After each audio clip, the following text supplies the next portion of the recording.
Hey guys, today we're going to be making popsicle stick bookmarks. To do this project, you'll need, of course, a popsicle stick, some foam. The foam I have has adhesive on the back, but you can always glue the foam on if it does not have adhesive on the back. And you also need some scissors and some markers.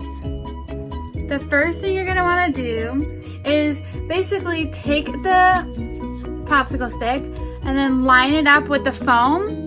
Then you're just going to take a pencil or a marker or whatever utensil you have, and you're going to draw the outline, take your scissors and cut it out. I've already done it because that process does take a little bit of time. Once you've done that and you've cut it out, you just peel off the backing, because mine is adhesive, but if you don't have one like that, then you can literally just take some glue and just glue it onto the popsicle stick. Then mine has already been decorated, but you literally just take some of your markers and just decorate it however you want. I think this project's really cool because you can literally start from a popsicle stick and make something extremely cool. If you don't have foam, you can always literally just take one and just draw right on the popsicle stick. I did have a little bit of foam decals, but you don't have to. Here's other few that I made. I made Be Yourself, Book Equals Happy, Eat, Sleep, Read, and Follow Your Heart. Hope you liked this video. Bye guys!